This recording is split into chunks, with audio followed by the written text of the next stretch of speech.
Good morning student, this is your EVS class. हमने last chapter जो पढ़ रहे थे ओमनास जर्नी, ये उसी चैप्टर का आगे कंटिन्यूएशन में है। हमने उस चैप्टर में पढ़ा कि वो अपनी फ्रेंड के साथ केरला जा रही थी ओमना, और उसकी फ्रेंड के पैर में फ्रैक्चर होने की वजह से उसकी फ्रेंड तो जा नहीं पाई, लेकिन ओमना अपनी फैमिली के साथ अकेली गई और वो अपनी सारी यात्रा का वृतांत जो है, सारी यात्रा के बारे में अपनी डायरी में नोट डाउन करती है ताकि उसकी फ्रेंड उसे पढ़ सके। तो अब आगे उसी चैप्टर को कंटिन्यू कर रहे हैं। फ्रॉम द विंडो, चैप्टर का नाम है फ्रॉम द विंडो, मतलब खिड़की से। अब पहले उस दिन 16 मई को वो गई थी। अब वो डायरी में देखो यहाँ डेट डाल रखी है, डेट है 17 मई। अब सुबह क्या टाइम दिखा रहा है उसमें 7:30। तो अब वो दिखा रही है कि अगले दिन हो गया है। कैसे, अब वो डायरी में क्या क्या लिखेगी आइए पढ़ते हैं। इट इज़ मॉर्निंग नाउ, अब क्या हो गया है, अब सुबह हो गई है। Last night I went to sleep early, पिछली रात को मैं बहुत जल्दी सो गई थी। It was too dark to see anything outside, बाहर जो है बहुत ज़्यादा अंधेरा था कि हम कुछ भी नहीं देख पा रहे थे। When the train stopped early this morning, जैसे ही ट्रेन सुबह रुकी, I woke up, मैं उठ गई।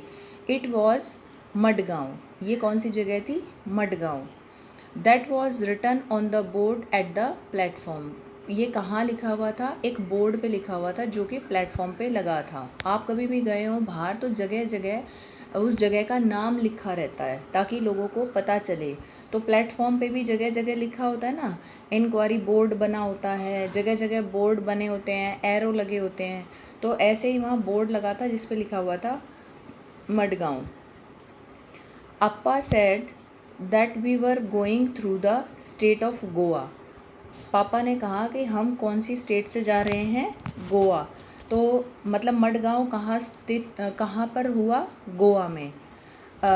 We got off at the station and had some hot tea and filled our water bottles, मतलब हम स्टेशन पे उतरे और हमने चाय पी गरम गरम और अपनी बॉटल्स में, वाटर बॉटल्स में पानी भरा।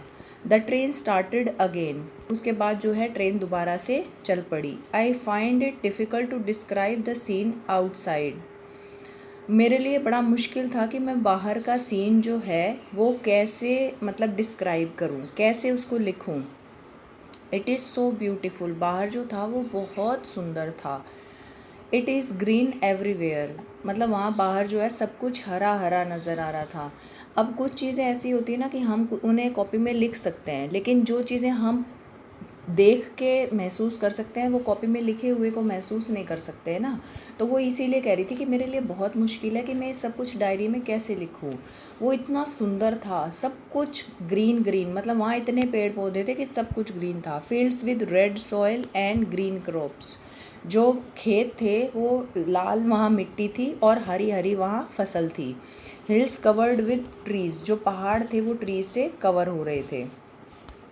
समटाइम्स आई कैन सी, चलिए हम यहीं तक ख़त्म करते हैं। इस चैप्टर को यहाँ पर पढ़ेंगे और मैं उसके नीचे कुछ क्वेश्चन दे रही हूँ, आप वो क्वेश्चन उसमें कॉपी में राइट डाउन करके दिखाएंगे, ठीक है। Okay, thank you.